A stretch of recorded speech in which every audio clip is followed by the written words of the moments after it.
Good morning, everyone.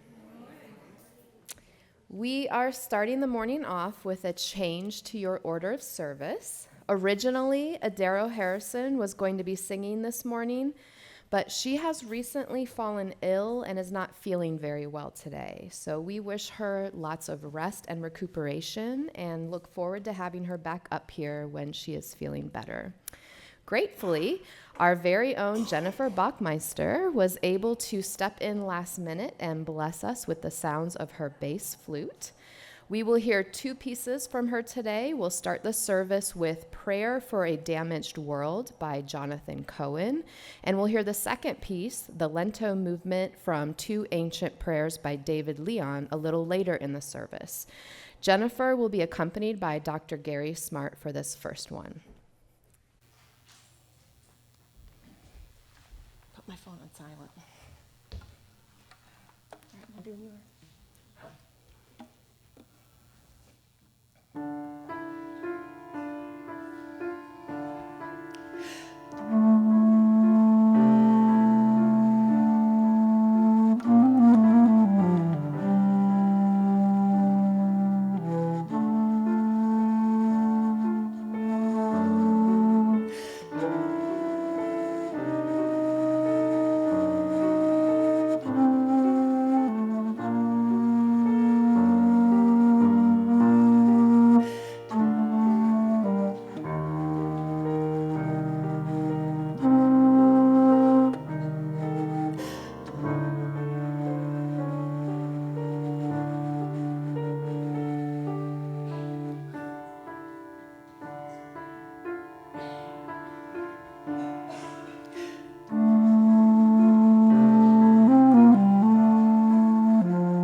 Wow, that was so lovely, and I really appreciate them stepping in this morning. To think that I called them this morning and they were able to put two pieces together for us in a matter of minutes is just very admirable.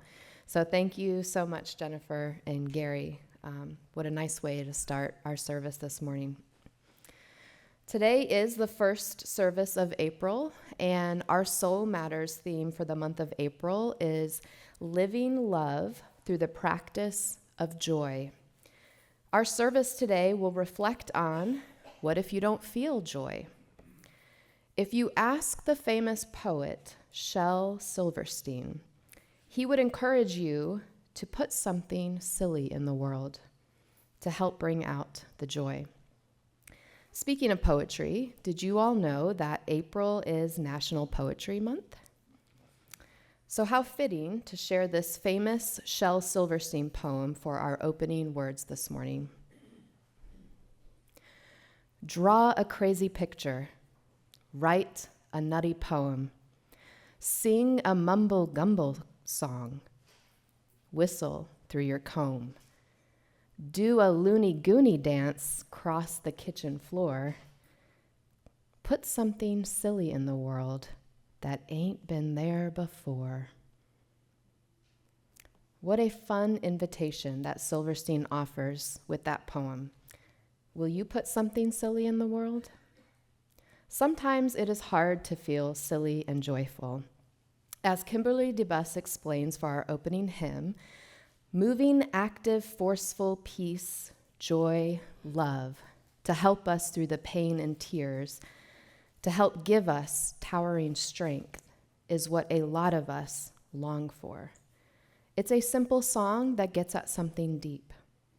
I'd like to invite the song leaders up to help lead us in hymn number 100, I've Got Peace Like a River, which can be found in the gray hymnal.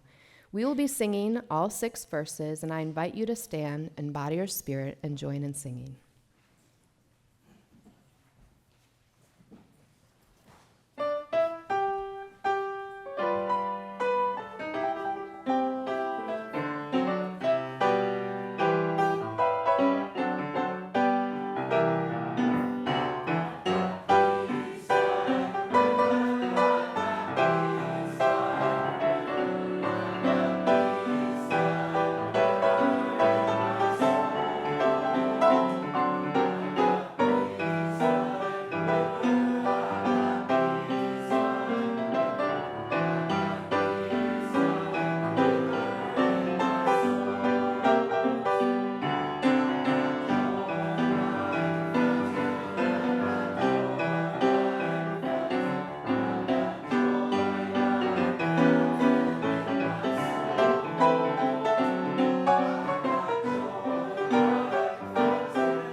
As we gather here in this sacred space each Sunday morning, we light a chalice as a symbol of our shared light, warmth, and connection. I'd like to invite Vicki Hilliard up to illuminate our chalice. Vicki is our amazing volunteer song leader, and we always appreciate this vital role that she so generously offers. These are the words of Reverend Dr. Julia Corbett Hemmeyer. We light this chalice in celebration of joy, the flickering flame of a candle, a flame that shimmers, that dances, that cheers, the flame that heartens and encourages us in hard times, the welcoming flame of this community. Thank you, Vicki.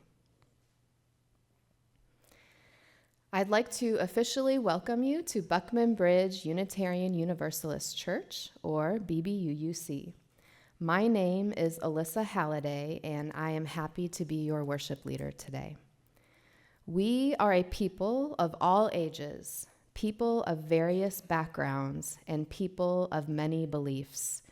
We are brave, curious, and compassionate thinkers and doers.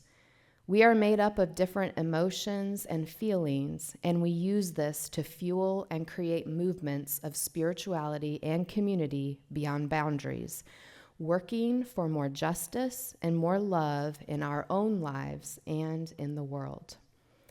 Unitarian Universalism draws from our heritages of freedom, reason, hope, and courage, building on the foundation of love. Love is the power that holds us together and is at the center of our shared values.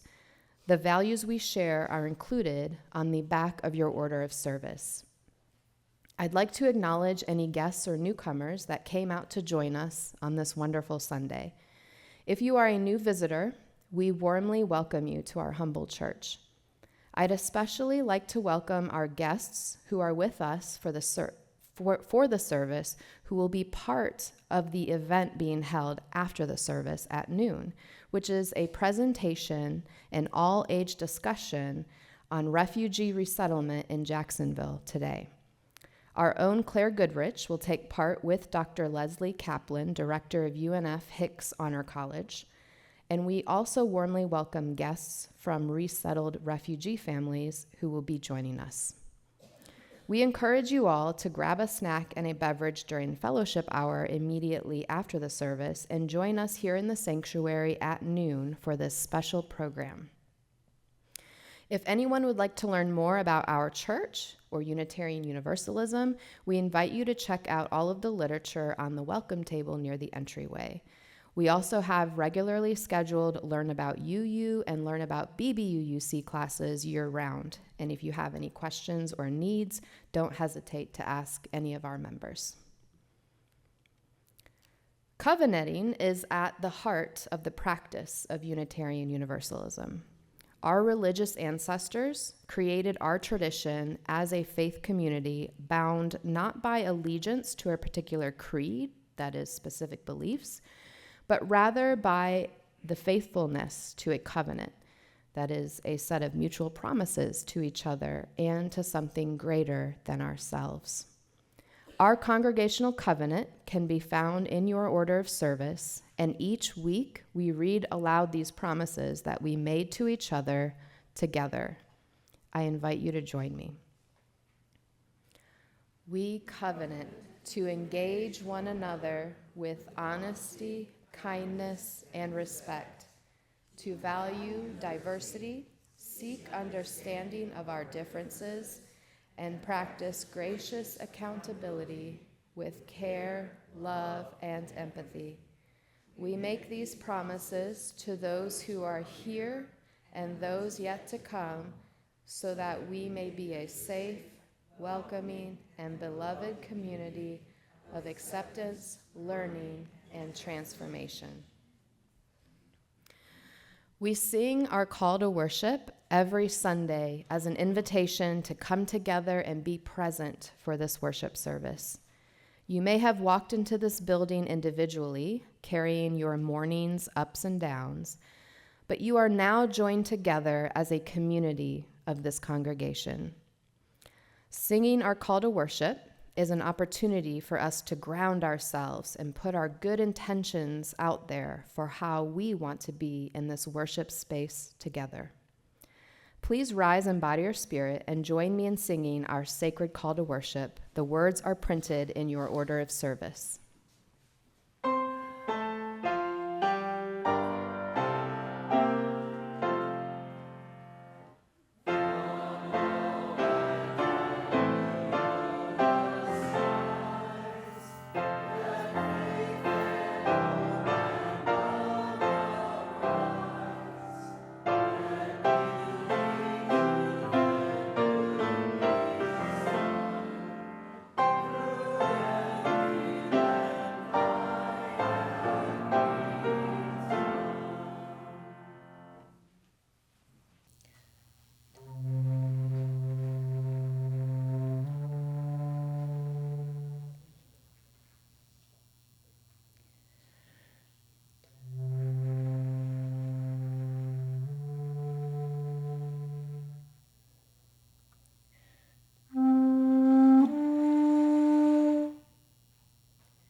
Victoria Weinstein reminds us that this congregation is a theologically diverse religious community with membership open to all who are in accordance with our shared values, mission, and vision. We are an independent member congregation of the Unitarian Universalist Association, an association of approximately 1,000 congregations in this country and elsewhere in the world. Our congregation is entirely self-governed and financially supported by the voluntary generosity of our members and friends. To this end, let there be an offering to sustain the work of this beloved community. You can find giving envelopes in the hymnals. For those who prefer an alternative method, you can find the QR code in your order of service to donate or go to the donate link on our website, bbuuc.org. Whether you choose to donate at this time or not, please participate in this ritual by passing the plate down your row and back to the next. After the offering is complete, please stand in body or spirit and join in singing our offertory hymn number 123, Spirit of Life. At this time, I'd like to invite our ushers for today, Helen Met and Chuck Smithers, to come forward to accept the offering. The morning offering will be gratefully received.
Reverend Andrew Weber would like to begin his sermon with a passage that comes to us from the shared scripture of Judaism and Christianity, the book of Ecclesiastes, chapter 3, verses 1 through 8. And I would like us to read it together, but not sing it.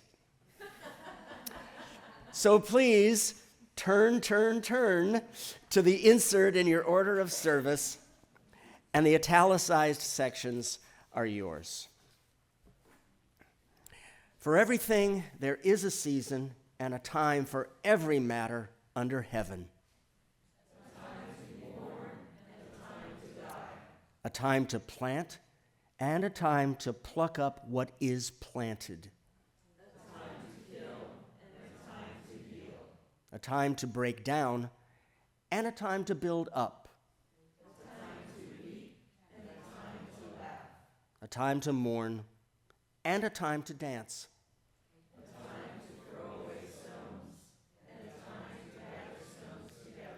A time to embrace, and a time to refrain from embracing. A time to keep, and a time to throw away. A time to keep silent, and a time to speak. A time for war. Thank you. I think it's pretty fair to say that one of the best movies that has come from Disney and Pixar is Inside Out. If you haven't seen it, even if you think, oh, I don't like cartoons, this one is pretty special, and I enthusiastically recommend it. It's the story of an 11-year-old girl, Riley is her name, and she goes through the processes of moving to a new community and a new school. The concept of the movie is that as the wider narrative happens, we're given a glimpse of Riley's inner emotions and how they play out in her life. Now, to give you a little more clarity about this, if you haven't seen it, I want to take a look at this video that Pixar made to explain the admittedly high concept. Now, this isn't in the movie, so even if you know the movie, or maybe even by heart, this may be new to you. Take a look.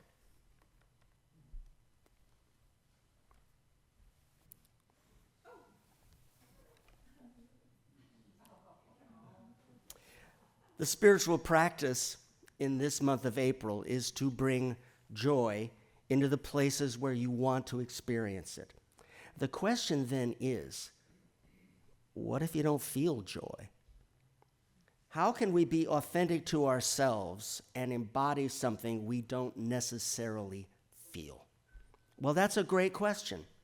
The first point I want to make is what the authors of Ecclesiastes and Inside Out both speak to, that it is okay, normal, and good to feel different emotions. There is no emotion that is inherently bad or less valuable than the others. There are times when each is appropriate and healthy. If someone never feels angry, never feels happy, sad, or fearful, that might be a problem. Our imperative is to be able to recognize and live with our emotions. We aren't out to quash one emotion or another. It is good to be happy. It is good to be sad. There are times of hurt and healing.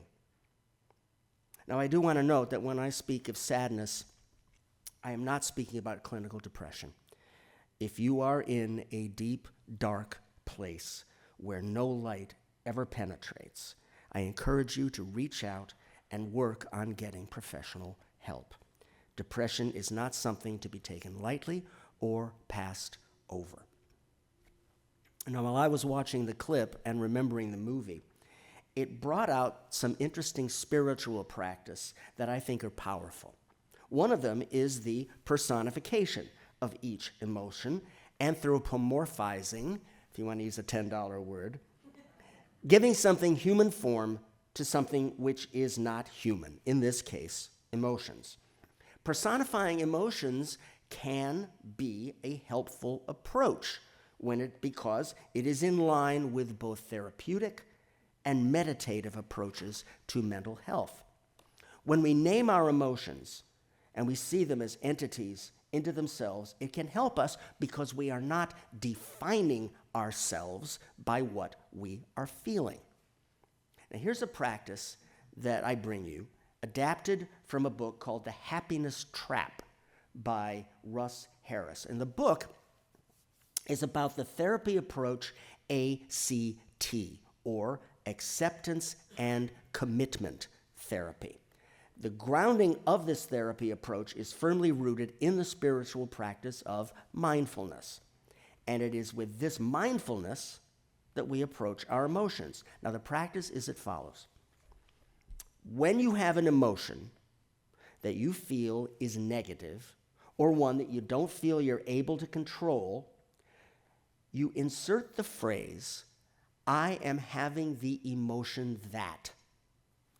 Instead of, I am angry, you attach the phrase, I am having the emotion that I am angry.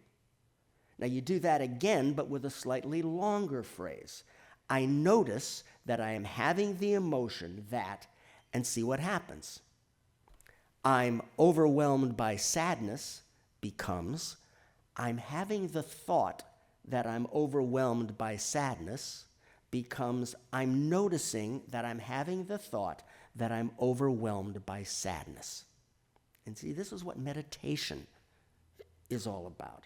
It's not about stopping the thoughts or emotions that continually pop into our heads. Meditation is about recognizing them and perceiving them without letting them rule our lives. There that thought of inadequacy goes again. Oh, and there is my anger and frustration that's coming up. The method of saying, I'm noticing that I'm having the emotion that, is a great way to get started in stepping back from letting an emotion control our being. I'm angry defines me as angry. But noticing the thought in my brain allows me the chance to react differently without having the thought define me. From this simple exercise, we can all step back from and be mindful of thoughts and emotions which crop up. Now, this plays into a Buddhist aphorism about mindfulness. Pain is inevitable, but suffering is optional. Pain is inevitable, but suffering is optional. Simple, extremely difficult, especially when you are hurt or you are suffering. I can think of many times when my suffering did not feel optional, and I bet you all can too. So what does this mean then, that pain is inevitable but suffering is optional? There are hardships in life. There are times when things don't go our way. There will be a time when our horse runs away. There is pain. It is inevitable. Our lives all have some pain. But suffering is different. Suffering is what we do with the pain we have. As the Dalai Lama said, quote, to a large extent, whether you suffer depends on how you respond to a given situation, unquote. We can sit with our pain. We can stew with our pain. We can let everybody else know about our pain. We can create more suffering for ourselves. Or we can choose to have a very different reaction. Now, I take the advice of Dr. Viktor Frankl, a neurologist, psychiatrist, and a Holocaust survivor. In his book, Man's Search for Meaning, Dr. Frankl states, quote, everything can be taken from a man or woman, but one thing, the last of the human freedoms, to choose one's attitude in any given set of circumstances, to choose one's own way. Dr. Frankl has a certain clout in saying this, having lost all his possessions, family, and friends in World War II. Viktor Frankl had everything taken from him, everything. And he still says that human beings have the freedom to choose their reaction. We can always choose our attitude. Getting to a place where we can say with wholehearted conviction, pain is inevitable, but suffering is optional, it takes work and time. But choosing our attitude is a way we can live in gratitude. There isn't one easy or quick way to be more mindful of our gratitude and joy. The practice that I shared of noting our emotions, that's one way. An important thing to remember that it's not so much what happens to us as how we interpret what is happening. We all experience both heartache and jubilation, but the difference is how we choose to react. So I've been sort of going around the topic of today without giving you an answer. Can we bring joy into situations where we want to experience joy?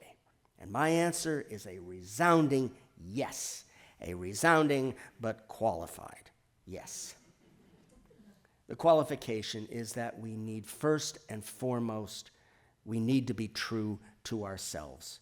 I don't agree that it's a good practice to fake it until you make it, just putting on a happy face and ignoring hurt. That's going to make you joyful. I believe we must be true to ourselves. And being true to ourselves means noticing and living with our feelings, not ignoring them. That's the qualification, that there is a time to be joyful, there is a time to be sad. Also from Viktor Frankl, between stimulus and response, there is a space. And in that space is our power to choose our response. And in our response lies our growth and our freedom, unquote. Getting to that space within our minds, within our lives, this constitutes a practice. Getting our minds used to focusing on the blessings and joy in our lives, constantly coming back to positive interactions in our relationships. None of this is one and done, but rather a litany of positivity. When we use a good pathway, that pathway becomes easier to use. Our brains will be more positive. Our actions will be more positive. We get more used to focusing our thoughts and actions towards good. For better or worse, emotions and actions are contagious. And it's up to us what we want to promote. And the emphasis of my answer of yes is that we can all work on cultivating mindfulness, on creating and sustaining the space between emotion and reaction. That we can be mindful about what reality we are creating and the world we are bringing into being. It is true that we make our own reality, especially with how contagious emotions are. Coming into a space thinking it's going to be a negative space may very well make it a negative space. Coming into a space thinking it will be a positive space might very well make it true. So my charge to myself and to you is twofold. Twofold and seemingly conflicting charge. Be true to yourself and bring the joy.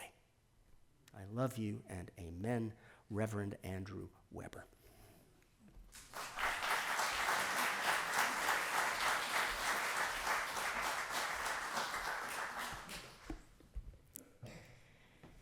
All right. Let us take this invitation to be true to yourself and bring the joy as we sing our closing hymn together. I'd like to invite our song leaders back up to lead us in hymn number 311, Let It Be a Dance, which can be found in the gray hymnal.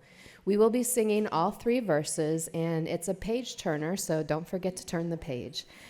I invite you to stand in body or spirit and join in singing.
please remain standing for the benediction. I'd like to invite Vicki back over, please, to extinguish the chalice as we hear these words created by AI technology using none other than ChatGPT. As we extinguish this flame, we carry with us the light of our shared experiences, the wisdom of our emotions, and the hope of our collective journey. May we embrace all that we feel, knowing that each emotion plays a role in shaping us, guiding us, and helping us grow. As we leave this sacred space, may we remember that we are never alone in our emotions, and that in each moment of joy, sadness, fear, and anger or disgust, we are held in love and understanding. Go in peace, go with courage, and may you carry the light of this community within you, whatever emotions you may face on your journey. May it be so. Thank you for joining us today.